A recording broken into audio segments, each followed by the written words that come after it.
Hello there and welcome.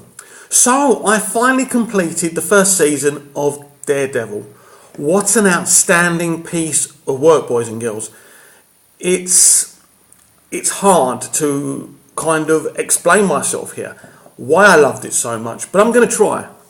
Now, before I try, I've just been onto Facebook and Twitter and I've just found out and I've just reacted to this news that Stephen DeKnight, the showrunner for season 1 of Daredevil, will not be involved in Daredevil season 2. Apparently he's attached to some movie or something like that. My feelings on this, I'm absolutely devastated.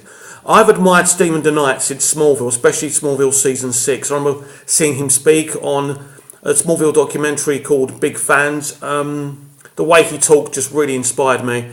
And he's a really good writer and a really good director. And I am devastated. I will react to this news at a later time, but I will say I am not happy. And I'm a little bit concerned for the future of Daredevil because I really don't want it to change its tone and how it was and how character driven it was. Apparently 2 writers from this current series will become showrunners. So hopefully the show will be on the same amazing level as we've had this season. So, these are my thoughts about Daredevil Season 1. Going into this, what you got to remember with me is I'm a big Superman fan, which makes me, I'm always going to pip for DC over Marvel. That doesn't mean I don't respect the Marvel universe. It doesn't mean I don't respect the Marvel Cinematic Universe or the TV universe. I love it. But, I'm a DC man. And predominantly, I'm Team Superman and always will be. So coming in on this show, there was a lot of hype. Netflix, Daredevil, here we go again. Everyone's decided it's going to be awesome before they've even seen it. But I remember watching the Ben Affleck movie. I didn't think it was as awful as some did, but obviously it didn't work. Ben really wasn't the right casting at that time for Daredevil. They made some big decisions like the Kingpin, and the Kingpin didn't work in that. Let me tell you straight off, the Kingpin in this Daredevil series is amazing. There's so many things I could say about this actor and his portrayal and the way Stephen and his team have developed this character. It is brilliant. One moment he's this soft, intelligent man, and then he explodes with this brutality. For me, that was amazing. I have never seen a villain on film or television like that. He's brilliant. I love the fact that he doesn't enjoy killing people, but does it by necessity. I love the fact that he believes he's a just man and that he loves Hell's Kitchen and he's doing it for the city. Now, there are some comparisons to the Kingpin in this Daredevil series to Michael Rosenbaum's portrayal of Lex in Smallville. Now, obviously, very different because the Kingpin is an extremely different character. I mean, the only thing you can compare them with really is that they're both bald, but very different character. And don't forget, Smallville was a pre-Superman story. But the aspect of Lex was that he always believed he was doing the right thing and that he cared about the world he lived in, and it was all about discovering the unknown and things like that. Now, this is kind of similar to what the Kingpin is. The Kingpin believes he's a just man, but he believes he can't save Hell's Kitchen without getting his hands dirty. But of course, he's a very brutal man and he's a villain. And of course, in the finale, he actually admits that. I thought I was the hero, but now I know what I am. First off, let's talk about both the fights he has with Daredevil. War, brilliant. I love it when Charlie's in the black, and Charlie Cox, who plays Daredevil, of course, and plays Matt Murdock. Now, when he's in the black, obviously the Kingpin has the upper hand in this fight. But then, the end fight, like computer game enthusiasts call them, this was just brilliant.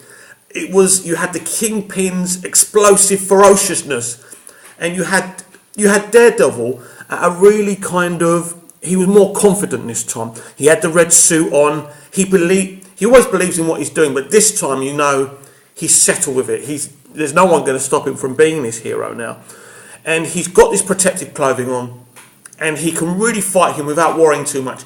I mean, the Kingpin's battering the living crap out of him, and you know he's going to get up. But now, I remember when Daredevil actually gets up from the beating in the finale, I'm kind of beating up the Kingpin with Daredevil. And I haven't had that emotion for a very long time. Very few times when I've watched something, I've had that emotion where I really want the hero to do well against this villain. Was the Rocky movies, and which we didn't have villains in the Rocky movies, but you know what I mean, Rocky's opponents. And Jack Bauer with 24. They've been a few times where I've really been on a character's side. And I can't speak positive enough about Charlie Cox's portrayal. About now we could talk about Matt Murdock, we could talk about Daredevil. To play a blind character and to do it in such a... And this is no ordinary blind character, of course. He has heightened senses, he has abilities, as Matt Murdock says himself. But it's really such a delicate finesse performance by Charlie. I'm in awe of it.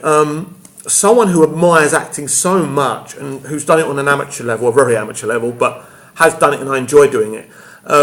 Really to see Charlie playing it with such finesse was brilliant, and I can't wait to see him again. I will look forward to seeing him in the shared movie universe. I hope one day that Stephen DeKnight does return, and I hope that he writes and directs a Daredevil movie. That's for sure, because, as I say, big respect for Stephen DeKnight. He's pulled it off this year, but he's had a lot of great people working with him. I shouldn't really be that concerned with the future of the show, because Marvel Disney have outdone themselves with this. I mean, all the stuff that they've done, all the movies they've developed, you know, you can't really fault them. I mean, you could nitpick, but do you know what I mean? But this is brilliant, because this was the first time they were going to do a dark in tone superhero story.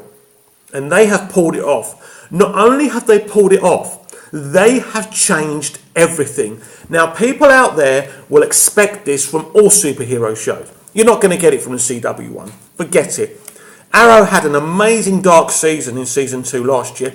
It was amazing. You could probably say that kind of competed with what Daredevil did this time with its first season. But then they went light and fluffy and very Felicity-centric, boring.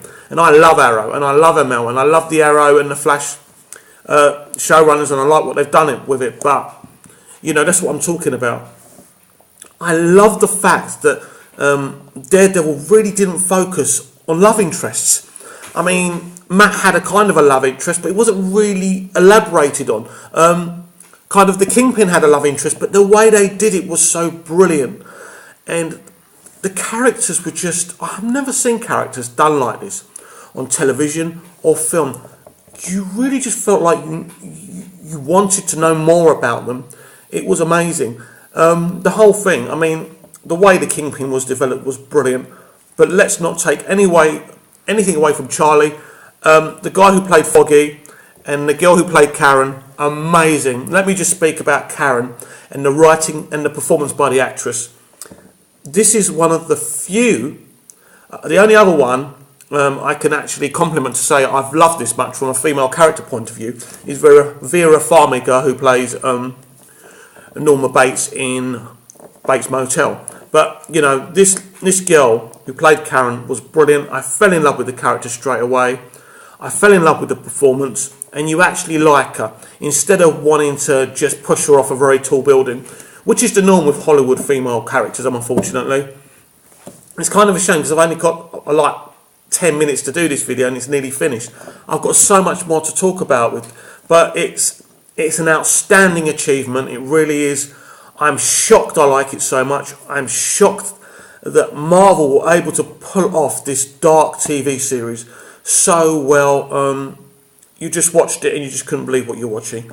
It's brilliant. I can't wait for season 2. I'm really gutted, as I said before, that Stephen DeKnight will not be involved because he deserves to be, and he deserves to get every piece of credit that's lavished on him. Brilliant. If you want to talk about it, comment down below. I'm Movies TV Mad on Twitter, and I'm Mick Meanus on Facebook. And I'll be back with the superhero show tomorrow. See you later. Bye.